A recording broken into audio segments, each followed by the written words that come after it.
Hey guys, welcome to my channel teach to learn. जैसा कि आपको पता है, प्रीवियस वीडियो में हमने क्लास 8th का 5th चैप्टर स्टार्ट किया था, जिसके 2 टॉपिक्स कवर हो चुके हैं। मतलब हमने उसमें डिफॉरेस्टेशन और कॉन्सिक्वेंसेस ऑफ डिफॉरेस्टेशन को डिस्कस किया था।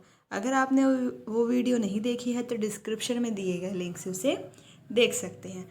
आज की वीडियो में हम कवर करेंगे topic number 3, conservation of forest and wild life. इस टॉपिक को अच्छे से समझने के लिए वीडियो को एंड तक देखें, वीडियो के साथ जुड़े रहें ताकि आपका ये टॉपिक अच्छे से क्लियर हो जाए। सो स्टार्ट करते हैं।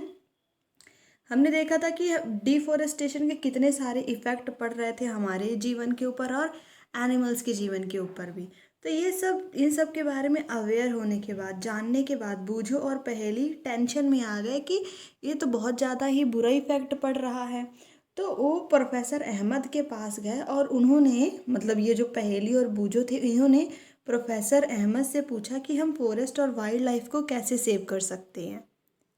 तो उसके लिए प्रोफेसर अहमद ने आगे कुछ चीज़ें भी ऑर्गेनाइज करी हैं। उसको हम पढ़ने से पहले हम यहाँ पे एक पॉइंट लिखा है वो देख लेते हैं कि जो बायोस्फीयर है, हम ज़्यादा इसमें इन्हीं चीज़ों के बारे में बात करेंगे, तो ये आपका क्लियर होना ज़रूरी है कि बायोस्फीयर का मतलब क्या है। ये हमारे अर्थ का वो पार्ट है जहाँ पे लिविंग ऑर्गेनिजम्स एग्जिस्ट करते हैं और एक दूसरे की लाइफ को सपोर्ट करते हैं। मतलब कि जैसे कि जिस एरिया में हम रह रहे हैं वहाँ क्या है, लिविंग ऑर्गेनिजम्स एग्जिस्ट भी कर रहे हैं और एक दूसरे के लिए, एक दूसरे की लाइफ को वो लोग सपोर्ट भी कर रहे हैं कि अगर हम हेल्प चाहिए तो हेल्प भी कर रहे हैं।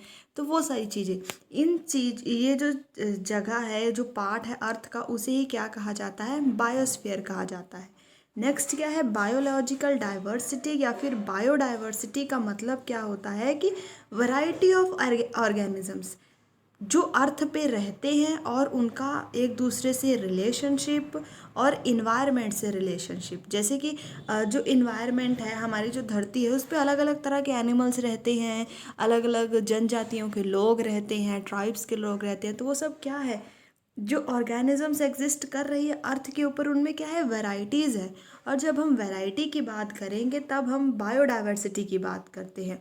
और जब हम सिंपली लिविंग ऑर्गेनिजम्स के धरती पे एग्जिस्ट करने की बात करें तब उसे कहते हैं बायोस्फीयर। आई होप ये क्लियर हो गया होगा।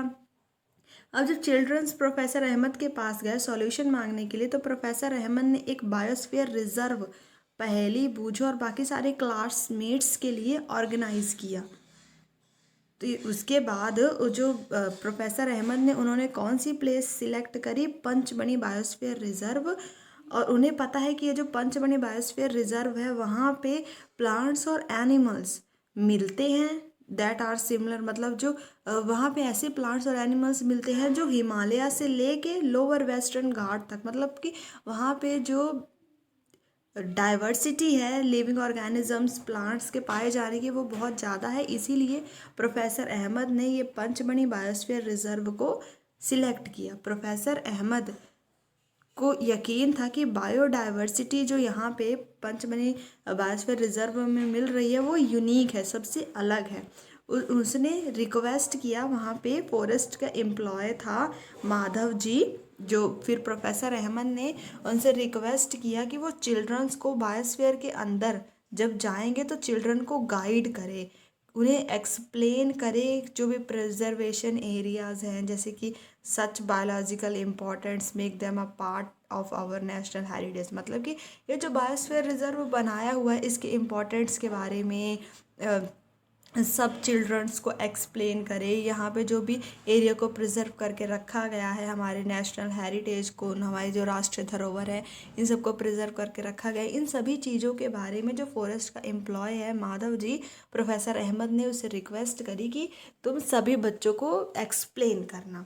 माधव जी ने फिर एक्सप्लेन किया चिल्ड्रंस को that apart from our personal efforts and efforts of the society, government agencies also take care of forest and animals. मतलब कि यहाँ पे तो ये है कि अब सभी अवेयर हो गए हैं कि डिफॉरेस्टेशन से हमारे ऊपर और हमारे एनवायरनमेंट के ऊपर बहुत बुरा प्रभाव पड़ रहा है।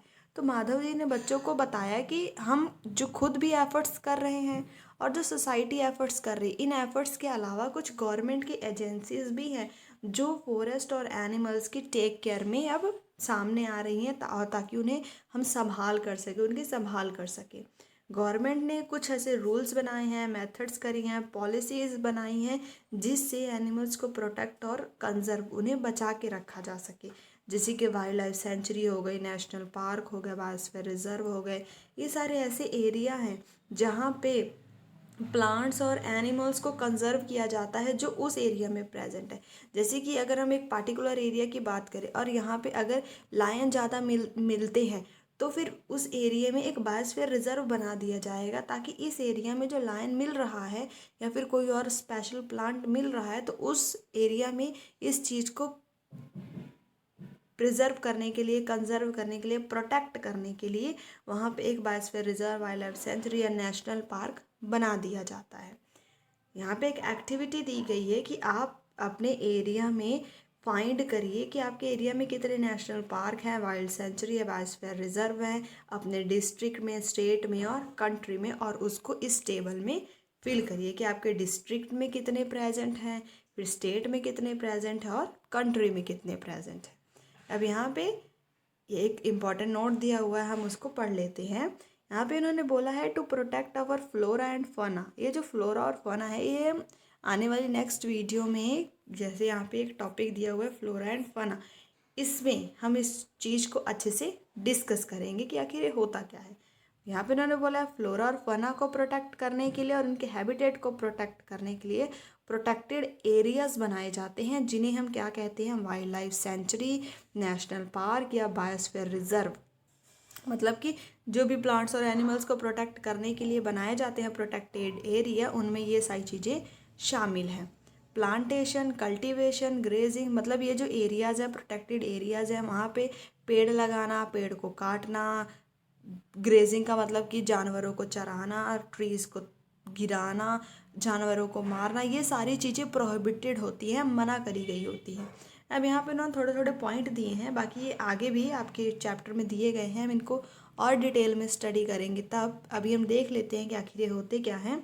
Wild life sanctuary. Wild life sanctuary ऐसा एरिया है जहाँ पे एनिमल को प्रोटेक्ट किया जाता है फ्रॉम एनी डिस्टर्बेंस, मतलब कि उन्हें बिल्कुल संभाल के उस एरिया में रखा जाता है बिना किसी डिस्टर्बेंस के। जिस एरिया में रखा जाता है और उन्हें प्रोटेक्ट किया जाता है उसे हम क्या कहते हैं, वाइल्ड लाइफ सेंचुरी कहते हैं। नेक्स्ट है नेशनल पार्क। ये ऐसा एरिया है, रिजर्व किया जाता है वाइल्ड लाइफ, जहाँ पे वो फ्रीली रह सकते हैं और जो नेचुरल रिसोर्सेज है और जो उनका हैबिटेट है उसको यूज़ कर सकते हैं। इसमें थोड़े थोड़े से ही डिफरेंस है, आपको क्लियर होना चाहिए। वाइल्ड लाइफ सेंचुरी में एनिमल्स को प्रोटेक्ट किया जाता है और नेशनल पार्क में वाइल्ड लाइफ एनिमल्स फ्रीली जो नेचुरल रिसोर्सेज हैं उनका यूज़ करते हैं। बायोस्फीयर रिजर्व में ये एक लार्ज एरिया है, large area of protected land for, जहाँ पे ये लार्ज एरिया है बायोस्फीयर रिजर्व, जहाँ पे wild animal, wild life, plants और एनिमल रिसोर्सेज और जो भी ट्रेडिशनल लाइफ है ट्राइबल्स का, इन सबको प्रोटेक्ट करके रखा जाता है। मतलब कि जो भी जनजातियों वाले लोग होते हैं उन सबको भी यहाँ पे प्रोटेक्ट किया जाता है।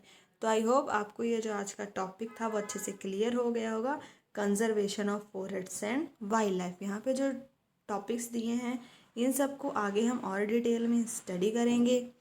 वीडियो पसंद आई हो तो इसे लाइक करें, चैनल को ज़्यादा से ज़्यादा शेयर करें और इसी तरह की और वीडियोस देखने के लिए चैनल को सब्सक्राइब करना ना भूलें। Thanks for watching.